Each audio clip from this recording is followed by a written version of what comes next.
Hello everyone, welcome back to our channel. Last వీడియోలో మనం VBA interface గురించి, modules గురించి అండ్ ప్రొసీజర్స్ గురించి తెలుసుకున్నాం కదా.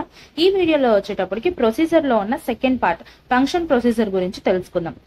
అసలు ఫంక్షన్ అంటే ఏంటంటే, మనం ఏదైనా ఒక ఇన్పుట్ వాల్యూస్ ఇచ్చిన తర్వాత అది ఒక క్యాలిక్యులేషన్ చేసుకొని మనకు వాల్యూని రిటర్న్ చేస్తుంది. అంటే మనకు కావాల్సిన రిజల్ట్ ని రిటర్న్ చేస్తుంది. దాన్ని ఫంక్షన్స్ అంటాం. ఫంక్షన్స్ అన్న ఫార్ములాస్ అన్న ఒకటే. మనం ఎక్సెల్ ఆల్రెడీ బిల్డ్ అయి ఉంటాయి చూడండి. ఫర్ ఎన్ ఎగ్జాంపుల్, ఇప్పుడు నేను సమ్ ఇఫ్స్ అని కొడుతున్నాను. సమ్ ఇఫ్ ఇది ఆల్రెడీ ఎక్సెల్ వాళ్ళే డెవలప్ చేస్తున్నారు. అందుకని మనం జస్ట్ ఇలా ఎంటర్ చేసిన వెంటనే ఇక్కడ చూపిస్తుంది మనకు ఉంది, ఎక్సెల్ లో సమ్ ఇఫ్ అనే ఫంక్షన్ ఉంది అని చెప్పి మనకు చూపిస్తుంది. సో మనకు కావాల్సినప్పుడు, అది మనకి ఎప్పుడు కావాలో ఆ టైంలో దాన్ని తీసుకొని మనకు కావాల్సిన క్యాలిక్యులేషన్స్ అన్నిటినీ మనం పర్ఫామ్ చేసుకుంటూ వెళ్తాం. అలానే ఎక్సెల్లో లేని ఫంక్షన్స్ ని మనము VBA కోడ్ తోటి, ఎక్సెల్లో లేని ఫంక్షన్స్ ని మనం VBA కోడ్ తోటి ఇన్సర్ట్ చేయొచ్చు అనమాట.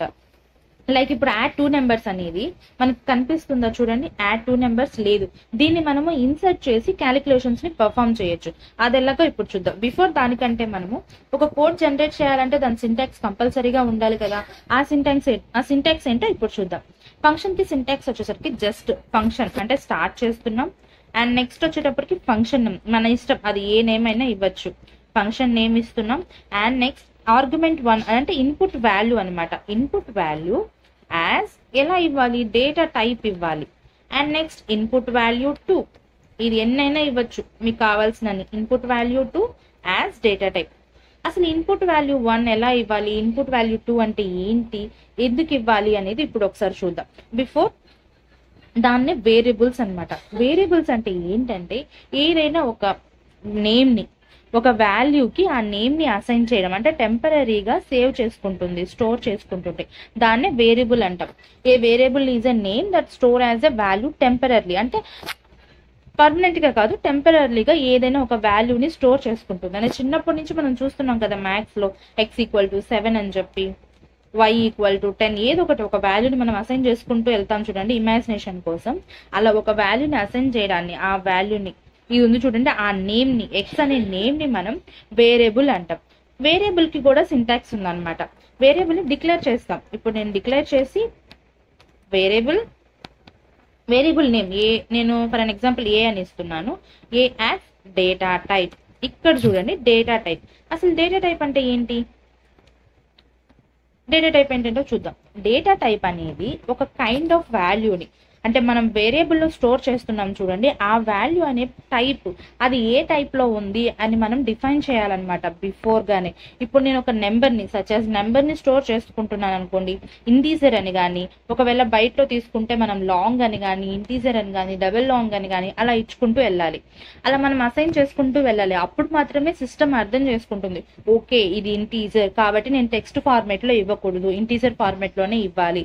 అప్పుడు మనకి ఇలా చేసుకుంటుంటే ఏమవుతుంది, ఎర్రర్స్ అనేటివి రావు. ఎర్రర్స్ రాకుండా మనకి ప్రోగ్రామ్ అనేది, కోడ్ అనేది, ఏదైనా మనకు కావాల్సిన అవుట్పుట్ అనేది నీట్ గా పర్ఫామ్ అవుతుంది. అండ్ ఎఫిషియెంట్ గా కూడా వర్క్ అవుతుంది అనమాట దాని మెమరీ అనేది. టెస్ట్ అయితే స్ట్రింగ్, డెసిమల్ వాల్యూస్ ఇస్తున్నాం. అండ్ లాజికల్ వాల్యూస్ ఏవైనా మనం డేటా టైప్ లో ఇవ్వచ్చు. And most common data types వచ్చేటప్పటికి ఇవి ఆల్రెడీ మీకు తెలుసు కదా. Integer, decimal numbers, test words కి స్ట్రింగ్, ఫాల్స్ అండ్ ట్రూస్ కి ఏదైనా వాల్యూ స్టోర్ చేయాలంటే వేరియంట్, ఏదైనా స్టోర్ చేయొచ్చు అనమాట. ఇది కానీ వేరియంట్ ఇచ్చాము అంటే అది టెస్ట్ అయినా స్టోర్ చేయొచ్చు, లేదంటే ఇంటీజర్ అయినా స్టోర్ చేయొచ్చు. ఇవి చాలా సింపుల్, ఇవి చాలు, ఇవి ఎనఫ్. ఇంకా మనం కాంప్లెక్స్ గా వెళ్ళేటప్పుడు ఫర్దర్ ఏమైనా కోడ్స్ మనం కాంప్లెక్స్ గా రాస్తాం చూడండి, ఆ టైంలో అవి వచ్చినప్పుడు, డేటా టైప్స్ వచ్చినప్పుడు అప్పుడు చూసుకుందాం. ప్రెసెంట్ వచ్చేటప్పటికి ఇవి ఎనఫ్ అనమాట. ఇప్పుడు నేను ఫంక్షన్ చూస్తున్నాను చూడండి, మీకు ఆల్రెడీ అర్థమైంది అనుకుంటున్నాను. ఫంక్షన్ లో మనం ఇచ్చింది స్టార్ట్ చేసాం, యాడ్ 2 నెంబర్స్, ఇది మన చాయిస్. ఫంక్షన్ నేమ్ అనేది ఎలా అయినా ఇవ్వచ్చు. అండ్ నెక్స్ట్ ఆర్గ్యుమెంట్ 1 అంటే ఒక నేమ్, ఒక ఇన్పుట్ వాల్యూ. ఆ వాల్యూని ఆ వాల్యూ నేమ్ ని అంటే స్టోర్ చేసుకునే ఆ వేరియబుల్ ని మనం, ఆ స్టోర్ చేసుకునే నేమ్ ని మనం వేరియబుల్ అంటాం. వేరియబుల్ కి ఒక సింటాక్స్ ఉంటుంది. సరే, ఆ సింటాక్స్ వచ్చిన తర్వాత ఆ వేరియబుల్ కి ఒక డేటా టైప్ అనేది అసైన్ చేయాలి కదా. అసలు డేటా టైప్స్ అంటే ఏంటి, ఒక నెంబరా, డెసిమలా అని దానికి ఒక నేమ్ ని, ఓకే ఇది దిస్ టైప్, ఈ కైండ్ ఆఫ్, అది ఇంటీజరు, ఇది నెంబరు, ఇది వచ్చేసరికి డెసిమల్ వాల్యూస్ లో ఉంది, అలా అసైన్ చేసేదాన్ని మనం డేటా టైప్స్ ఉంటాం. నెక్స్ట్ వన్ వచ్చేటప్పటికి ఇప్పుడు చూద్దాం, మనం ప్రోగ్రామ్ అనే దాన్ని చూద్దాం. ప్రోగ్రామ్ ని జనరేట్ చేసి అది ఎలా అవుతుందో చూద్దాం. ఇప్పుడు మన ఇది అవర్ కోడ్ అన్నమాట, ఏదైనా ఇవ్వచ్చు. అండ్ నెక్స్ట్ ఫంక్షన్ నేమ్ ఏంటి, నేను ఆల్రెడీ ఇచ్చాను 2 అని ఇచ్చాను. దానికి నేను రిజల్ట్ ని అసైన్ చేస్తున్నాను. రిజల్ట్ అని ఇచ్చి ఎండ్ చేయడం. ఇది చాలా సింపుల్ అన్నమాట. నేను సింపుల్ కోర్సే ప్రెసెంట్ చెప్తున్నాను. అండ్ ఫర్దర్ గా వెళ్ళినప్పుడు మనం ఇంకొంచెం అంటే స్టెప్ బై స్టెప్ నేర్చుకుంటేనే కదా మనకి ఈజీగా అర్థమవుతుంది. సో ఈ సింపుల్ కోడ్ ని జనరేట్ చేసి మనం యాడ్ 2 నెంబర్స్ అనే ఫంక్షన్ ని ఈ ఎక్సెల్ లోకి ఇన్సర్ట్ చేద్దాం. ఫస్ట్ మనం ఇన్సర్ట్ చేయాలంటే బిఫోర్ ఆ కోడ్ ని జనరేట్ చేయాలి కదా. కోడ్ ఎక్కడ జనరేట్ చేస్తాం మనం? కోడ్ విండోలో. కోడ్ విండో ఎక్కడ ఉంటుంది? VBA ఎడిటర్ లో. ఈ VBA ఎడిటర్ అంటే ఏంటి, కోడ్ విండో అంటే ఏంటి తెలుసుకోవాలనుకుంటే మన ఛానల్లో బిఫోర్ పార్ట్ 2 అని ఒక వీడియో ఉంటుంది. ఆ వీడియోలో మీకు క్లియర్ గా అర్థమవుతుంది VBA ఇంటర్ఫేస్ వాటి గురించి. ఒకవేళ చూడకుంటే ఫస్ట్ దాన్ని వెళ్ళి చెక్ చేసి ఆ నెక్స్ట్ ఈ వీడియో చూడండి, అప్పుడే మీకు క్లియర్ గా అర్థమవుతుంది.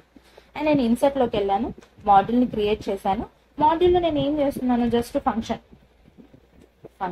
ఫంక్షన్ నేమ్ ఏంటి నాకు? Add 2 numbers.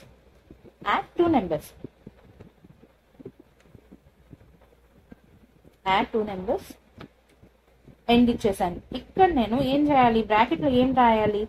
ఒక ఇన్పుట్ వాల్యూని, ఒక పారామీటర్ ని ఇవ్వాలి. ఏమి ఇస్తున్నాను నేను? ఎక్స్ అని ఇస్తున్నాను. ఎక్స్ యాజ్ నేను డేటా టైప్ ఇవ్వాలి కదా. డేటా టైప్ ఏంటి నాది? ఇంటీజర్. సో ఇంటీజర్ ఇచ్చాను. నెక్స్ట్ వై యాజ్ అది కూడా నాకు ఇంటీజర్ ఇచ్చాను. ఈ రిటర్న్ టైప్ కూడా ఏదో ఒక టైప్ ఇవ్వాలి కదా. మీ మొత్తాన్ని ఉంటుంది చూడ యాడ్ 2 నెంబర్స్ అనేది ఏ టైప్ లో కావాలి? యాజ్ నాకు ఏం కావాలి? ఇంటీజర్ లోనే కావాలి. ఇంటీజర్ లోనే కావాలి నాకు. అండ్ కోడ్ అనేది కాంప్లెక్స్ చూసినప్పుడు చూద్దాం, ప్రెసెంట్ అయితే సింపుల్ గా చూద్దాం. చూడండి, నాకు ఈ ఫంక్షన్ నేమ్ ని రిజల్ట్ లోకి అసైన్ చేయాలనుకుంటున్నాను. డైరెక్ట్ లాస్ట్ స్టెప్ ఇస్తున్నాను. Function name equal to result ఏంటి నాది? X plus Y. ఎందుకంటే నేను యాడ్ చేయాలనుకుంటున్నాను. సో నాకు ఎక్స్ ప్లస్ వై చాలు. నేను ఆల్రెడీ ఇక్కడ కోడ్ ఇచ్చేసాను, నా కోడ్ కంప్లీట్ అయింది. ఇప్పుడు నేను ఎక్సెల్ లోకి వెళ్ళి చూడండి, equal to add 2 numbers. First మనం చూసినప్పుడు యాడ్ 2 నెంబర్స్ అనేది మనం ఎక్సెల్ లో ఇన్సర్ట్ అవ్వలేదు. మనం కోడ్ జనరేట్ చేసాం కాబట్టి ఈ ఫార్ములా అనేది మనకి చూపిస్తుంది. ఒకసారి అది చూద్దాం వర్క్ అవుతుందో లేదో. కీబోర్డ్ లో ట్యాబ్ ప్రెస్ చేద్దాం.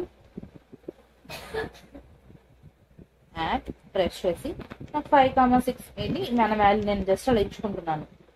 చూడండి 12 వచ్చేసిందా? అదే మన ఇష్టం. ఇంక ఏ నెంబర్ ఇచ్చినా కూడా మనకు కావాల్సినప్పుడు ఎప్పుడైనా వేరే దగ్గరికి వెళ్ళడం, లేకపోతే వేరే షీట్ లోకి వెళ్ళి వేరే ఫైల్లోకి అంటే దాన్ని అసైన్ చేయాల్సి ఉంటుంది. ఇక్కడ ఏ షీట్ లోకి వెళ్ళి నేను ఈ షీట్ లో వేరియబుల్ షీట్ లోకి వెళ్ళి చూసినా కూడా నాకు యాడ్ 2 నెంబర్స్ అనేది కనిపిస్తుంది.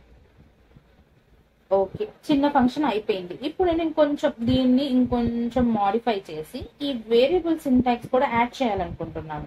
దాన్ని ఎలా ఇన్సర్ట్ చేయాలి, దాన్ని ఎలా యాడ్ చేయాలో ఇప్పుడు ఒకసారి చూద్దాం. ఇన్సర్ట్ ఆప్షన్ లోకి వెళ్ళాము. నేను అనదర్ మాడ్యూల్ ఓపెన్ చేశాను. ఇక్కడికి వచ్చేసరికి ఫంక్షన్ ని స్టార్ట్ చేశాను. ఫంక్షన్ నేమ్ ఈసారి నేను మల్టిప్లై చేయాలనుకుంటున్నాను. ఓకేనా? మల్టిప్లై వాల్యూస్ ని మల్టిప్లై చేయాలనుకుంటున్నాను. ఇప్పుడు నేను డిక్లేర్ చేస్తున్నాను. నాకు ఏ యాజ్ ఇంటీజర్ లో కావాలి, డిక్లేర్ చేసేసాను. అండ్ నెక్స్ట్ ఇంకొక వాల్యూ కావాలి కదా. ఇంటీజర్ మల్టిప్లై చేయాలంటే కంపల్సరీగా 2 వాల్యూస్ కావాలి కదా. మోర్ దెన్ 2 కావాలి, మోర్ దెన్ 1 కావాలి మనకి. లేకపోతే 1 వాల్యూతో మనము మల్టిప్లై చేయలేము. సో నేను బి యాజ్ ఇంటీజర్ ఇది కూడా ఇచ్చేస్తున్నాను. ఈ రెండు రిజల్ట్ అనేది కూడా అసైన్ చేయాలి కదా. నేను రిజల్ట్ కూడా నేను డేటా టైప్ ఇవ్వాలి కదా. ఏ డేటా టైప్ అనేది డిక్లేర్ చేస్తున్నాను. రిజల్ట్ యాజ్ ఇంటీజర్ ఇచ్చేసాను. అండ్ నెక్స్ట్ వన్ వచ్చేటప్పటికి మన ఫైనల్ వన్ ఏంటి? ఆల్రెడీ ఏ అంటే ఇంటీజర్ అని అర్థమైంది, బి అంటే అర్థమైంది. నాకు రిజల్ట్ అసలు ఇక్కడే అసైన్ చేయాలన్నమాట మనం వాల్యూస్ ని. A equal to 10, B equal to 30. ఇప్పుడు నాకు రిజల్ట్ ఏముంటుంది? Result equal to A into B. ఇప్పుడు నాకు ఫంక్షన్ నేమ్ లాస్ట్ స్టెప్ ఏంటి? Function name equal to result అయిపోయింది. ఇచ్చేసానా? అన్ని కంప్లీట్ గా ఉన్నాయా? ఫంక్షన్ ఇచ్చేసాము, ఫంక్షన్ నేమ్ ఇచ్చేసాము, వేరియబుల్ యూజ్ చేసుకొని dim as integer, dim B as integer, result కి ఇచ్చేసాము, డేటా టైప్ ఇచ్చేసాము. నేను ఇక్కడే ఇచ్చేసాను అనమాట. నాకు ఏ అంటే ఏంటి, బి అంటే ఏంటని ఈ ప్రోగ్రామ్ లోనే ఇచ్చేసాను. ఇలా ఇచ్చినప్పుడు ఏమవుతుంది? ఒకవేళ అలా ఈకుంటే ఇంకెలా ప్రోగ్రామ్ అనేది జనరేట్ చేయాలో కూడా ఒకసారి చూద్దాం. ఇక్కడికి వెళ్ళాను నేను, multiply values, yes multiply values వచ్చింది కామా. నేను ఆల్రెడీ వాల్యూస్ అనేది డిఫైన్ చేసేసాను, డిక్లేర్ చేసేసాను కాబట్టి నేను జస్ట్ క్లోజ్ చేస్తే నాకు వాల్యూ వస్తుంది. 10 × 30 అని ఇచ్చింది వాల్యూ. ఎస్ 10 × 30, అందుకని 300 వచ్చింది. ఒకవేళ మీరు వాల్యూస్ ఏవైనా పెట్టాలనుకుంటే అది పాసిబుల్ అవుతుందా లేదో చూద్దాం. Equal to